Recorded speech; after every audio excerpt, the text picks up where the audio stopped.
तर नमस्कार मित्रांनो, आत्ता वाजलेत पहाटेचे 3 आणि 2 मोटरसायकली ही 4 गाबडी चाललेत कुठं? व्हिडिओ शेवटपर्यंत बघा, सगळं सांगणार.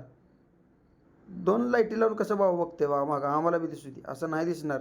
आता आम्ही आहे सध्या आष्टी गावामध्ये आणि चाललोय ज्योतिबा दर्शन कोल्हापूरला. आत्ता वाजले सकाळचे 5:30. आष्टीमध्ये यायला आम्हाला 5:30 वाजले.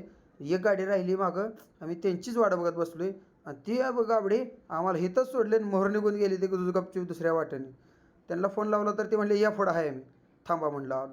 गेलो पुढं गारव्यात जरा उभा राहिलो. तिथनं डायरेक्ट ज्योतिबाच्या देवळाला गेलो. मस्तपैकी नारळ हार फुलं वगैरे घेतली.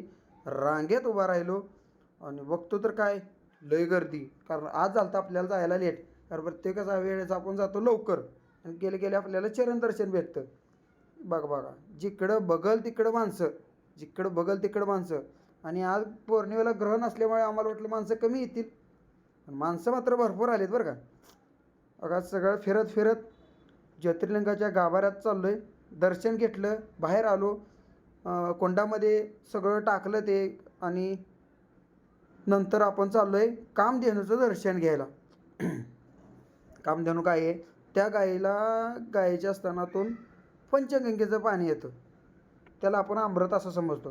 प्रदक्षिणा घातली आणि सगळ्यांनी मिळून ते अमृत घेतलं. बघा आपल्या मित्रांनी पण अमृत घेतलं आहे आणि हे म्हणले आम्हाला पण व्हिडिओमध्ये घ्या. घेतो आहे म्हणलं तुम्हाला व्हिडिओमध्ये. ते झाल्यानंतर हा कालच्या होळीचा एवढा मोठा ढिगारा आहे बघा. एवढी मोठी होळी कोल्हापूरमध्ये ज्योतिबाच्या मंदिरात केली ती. इथं भाविकांनी बऱ्यापैकी अंगारा नेण्यासाठी गर्दी केली. त्याच्यानंतर काळभैरवनाथाचं पण दर्शन घेतलं आहे. काळभैरवनाथाचं दर्शन घेतलं आणि आपण प्रदक्षिणा घालायला चालू केलेली आहे. प्रदक्षिणा घातली, ज्योतिबाच्या नावानं गजर केला, ज्योतिबाच्या नावानं चांग भलं म्हणून. आणि नंतर आपण पुढे जाणार आहोत यमाईला. पण त्याआधी तुम्हाला गर्दी दाखवतो. कशी आहे गर्दी, नादखोळा. एवढी गर्दी असल्यामुळं आपल्याला काही नाही, म्हणून आपण दर्शन घेतलं. यमाईला गेलो, वानरं बघितली. त्याच्यानंतर यमाईचं दर्शन घेऊन आपण रिटर्न निघालेलो आहे. त्यानंतर हे बघा जोडीदार आपलं त्या गाभाऱ्यात जायसाठी भांडणं चालू आहे. ती भैरात स्वयंभू मंदिर, आपली गणपतीची मूर्ती आहे. कसं बस आतमध्ये गेलो, मूर्तीचं दर्शन घेतलं.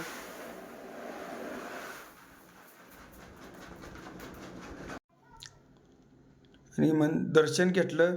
नंतर मस्तपैकी बासुंदी चहा घेतला, 12 रुपयाला कप असा बासुंदी चहा घेतला सगळ्यांनी मिळून. नंतर आपलं छत्रपती शिवाजी महाराजांचं दर्शन घेतलं आणि निघालो परतीच्या प्रवासाला. घाट उतरत जोडीदाराला बसवले गाडी चालवायला. नंतर म्हटलं थोडा आपण वेव घेऊया घाटावरचा.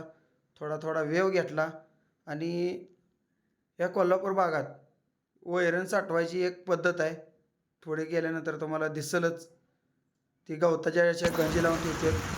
आणि आपले पावसाळ्याची सुरुवात, पावसाळी तयारी आत्ता करायला लागलीत बघा, गवऱ्या वगैरे लावून. नंतर भेवघाटामध्ये आलो, थम्सअप घेतलं, नंतर पुढे निघालो. आजचा होता असाच ब्लॉग. इथून पुढं ब्लॉग बघण्यासाठी फॉलो करा. धन्यवाद. भेटू नेक्स्ट ब्लॉगमध्ये. धन्यवाद.